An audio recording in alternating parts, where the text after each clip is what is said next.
Dear students, in today's lecture we will discuss about the basics of data grid, how we can done the basic programming with a data grid. Data grid control is a very handy, easy to use and favorite in the developers because we can easily manage the data using data grids within a small window, and we can perform many operations within the same window by very less coding. In this example, we are using a sample database. Our database name is a worker1, and it has a one table, that is EMP table, having us 5 columns, that is EMP number, ename, job, cell and depth number, in which EMP number is a primary key. When we have to work with the database, so in that case, to use a data grid, we need a database connection. It can be done by any of the method. Either we can establish the connection using wizard, that is database explorer, or we can do it manually by using programming. I will show you the both method, but when we write the code for the any application, so it is recommended that you should establish the connection using the programming. But a simplest way to establish the connection and to set the path of the connection string, we use the data wizard. In data wizard, click right mouse and then select add connection. In this connection, it shows that your default database accessor is Microsoft Access. You can change it if you are using the SQL Server or any other database, but I'm using Access, so by default it is selected at Microsoft Access file, that is a OLEDB file. Now we have to browse the database. So my database resides in a document and its name is worker1. I open the database, and now a basic first thing we have to do, check the connection whether we have successfully established the connection with the database as well the table or not. This is very important part, because if we have successfully established the connection, it means we have no problem to work with any of the tables. One thing noted here, our database can have one or more than one tables in a database. For example, we are taking a one table, but if we have a more than one tables, we can easily manage those tables by just referencing their name in the coding. We will see how we can refer the name of the table. So first of all, select the worker 1.mdb, and you will see in the property window there is a property named connection string. This connection string contain all the path of the database and its related information. So if we have to put this information in our program, just select this string, copy the string, and you can easily put the path in your connection string. We will see later that how we can write the code in a connection string. A second part of it, it's a data grid. Data grid is a component. You can add the data grid from the category data controls. It has lots of controller there, but we have to select the data grid and place the form. After that, we have create the 5 buttons. First button is a load button, which will load all the data in a data grid, and second is a clear, which will clear the grid, sorting the data in a grid, filter and exit from the program. So draw these button by naming their button 1, 2, 3, 4, 5. However, this is not a good practice to naming the button by button 1, button 2, button 3, but rather you have to write the BT load, BT clear, BT sort, BT filter, extra. But for the simplicity, I am using this. So now, first, after that, double click on load. Now the code window will be displayed. In a code window, first we have to, if we have to manually write establish the connection rather than using the wizard. So we have to import the two libraries. One is system.data, second one is OLADB. I told you earlier we are using the access, and our default driver, data driver or engine between the application and access is a OLEDB. If you are using the SQL server, then in that case their default driver engine will be the SQL server as well. So we have to declare the four variables. This is the most important point to understand. We are using the data adapter. Data adapter is a work in a disconnected mode. First one. Second one, to work with a disconnected mode, it has to create the data set from the table which contains all the rows of a given table in a memory. So that memory where all the data is stored, we take it as that it is a data set of a particular table. So we can say that if we can see that in my database there is a one table that is EMP. So if I consider it as in a data adapter hierarchy, so I have a table that is EMP. In a EMP table, all the data will be stored, extracted and stored in the memory.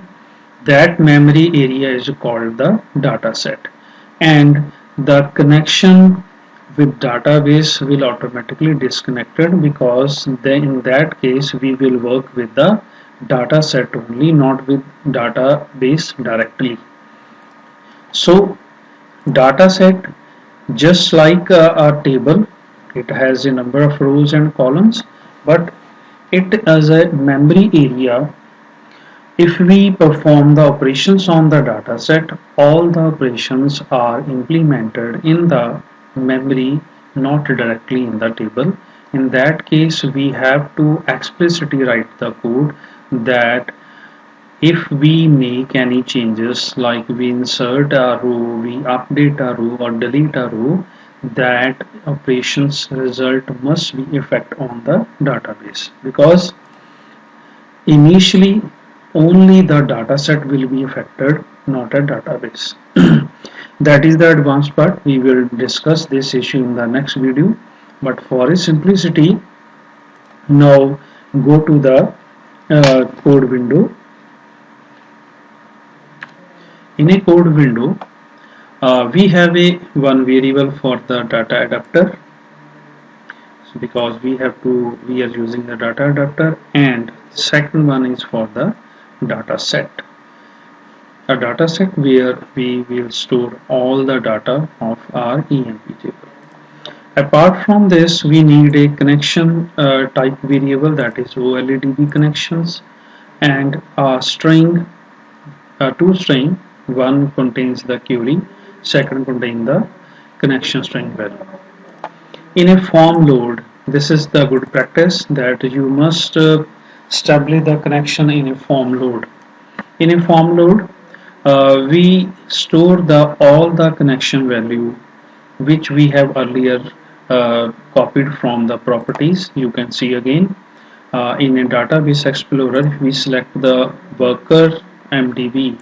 So in a worker MDB properties, there is a first string that is connection string, and there is a path of the connections and value of the connection. You can say we can copy this connections value and we can paste directly here to store all the connection string value.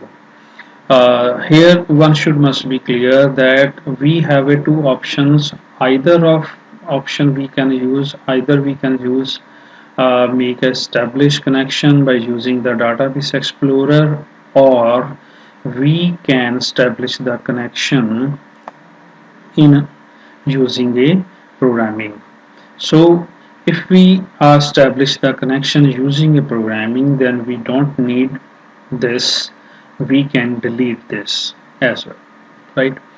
So in a connection string we store all the connection path, and this connection string value is stored in a OLE connection type object. This is a constructor of this. Now when we click on the load button is used to display all the data in a database in a data grid. In a load string, we write a query select star from EMP. For your information, I am here opening the tables columns for your reference. Otherwise, we can delete it. I am repeating again. So I am write the query select star from EMP. Now we have initialized the data adapter object by passing the query value and the connection string object. It means this data adapter object will execute the query on the EMP table by using this connection string. When this query will be executed, then all the data will be retrieved, because we are writing that select star from EMP. So for your illusion that these all rows and columns will be extracted by using this query. How we will use this query? We will use the data set. This is the OLEDS data set. We will use the data set to fill the result of this query.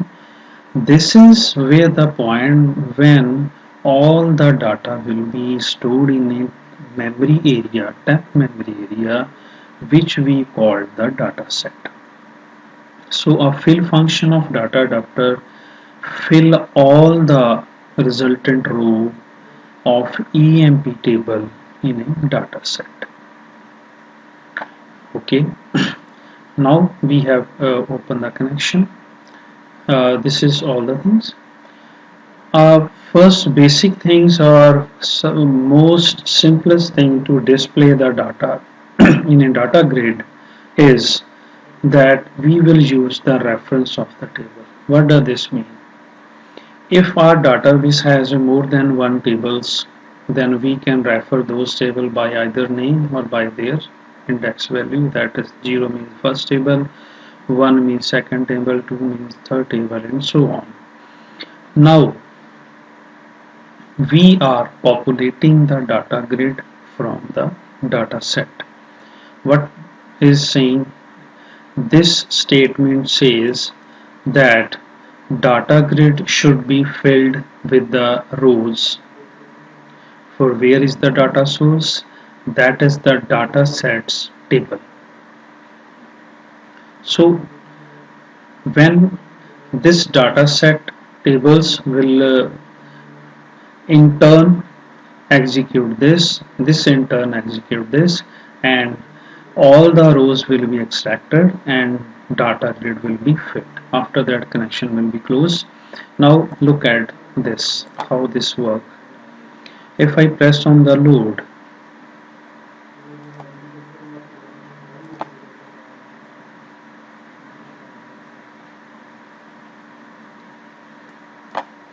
so all the rows of the EMP table will be populated in the data grid.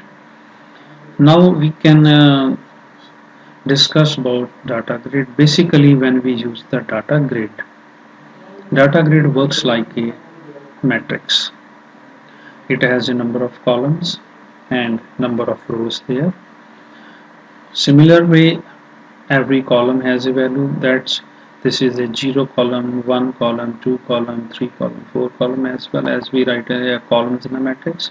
Similarly, this is a 0 row, 1 row, and so on. So if we have to refer the 101, then we can say that row 0 data grid 1 dot row 0 and dot column 0. It means the 0th row, 0th column is 101, first row 0th column is 102, and the similar way just work like a matrix. But we are not complicated this. Rather than to referring the index number of rows which are useful later, we can putting the name of the columns, that EMP number, ename, job. We can use these as well, but we don't have any option to refer the row. Instead we use their values 0, 1, 2, 3 and so on. That is the index value of row. So now when we click on the load, all the query will be executed, select star for EMP, and all the rows from the EMP table are populated in the data grid. Second one is clear. Clear data grid means if we have to clear the things, so we set the data source is nothing and we clear the rows of the data grid. Let's look at the output. First we have to populate the data grid and then we click on the clear. It will clear all the data grid. Third one. Now third we have a sort. If we have to sort the grid, then we have a sort option in data grid. How it works? Data grid view 1 dot sort. In that case, data grid view 1 dot column 1. Dot column 1 means which column we have to sort. It means we have to sort the E name, because column 0 means EMP number and E name is the column 1, job column 2 and service column 3, so on. And what is the sorting order? It can be ascending or descending, depend upon you want the result. So now click on the play button, load the value and click on the sort. Sort will sort the E name in the ascending order. You can change this as you are required. Third one is filter. Filter means if we want to display the specific rows having specific values we are interested to display, in that case we can filter the row of data grid with a one thing, that we have to create the data view of the data set. It means we cannot directly filter the data set. Instead of, we have to create a view of the data set, and that view will be the filtered form in our requirement. So that in that case, first we have to create a data set, data view type variable, and when we initialize the data view, then we pass the what is the table, that is values of that table will be used for the data view. Second is what is the field and what value it must contain. In this example, we are filtering the EMP table based on the job field, that it should show all the rows in EMP table where job fields has the value developer. First one. Second one, after filtering, if you want to display the data in a particular order by the same field or by the another field. So in this case, job fields have all the developer values, but these values should be shown in the form of descending order. You can write it ascending order as well. And next is data view state is, that is it should show the current row, that what are the current rows it should implement it on this. So current row will be filtered and the view will be created and resultant data will be stored in the DB. Now our data grid view source becomes the data view rather than the whole table as you seen in the load button. Here we makes a data source is a data set, but now we have make the data source is a data view for the data grid. Let's take the working example of this. First we have to load the data grid, and now we click on the filter so it will show all the rows which contains the developer value of the job field, and apart from this EMP number will be displayed in the descending order. To end this program we will use the end. This is the basic how we can work with the data grid view. We will discuss how we can basic operations with the data grid view uh, in our next video. For that, please practice this, understand this. Thank you.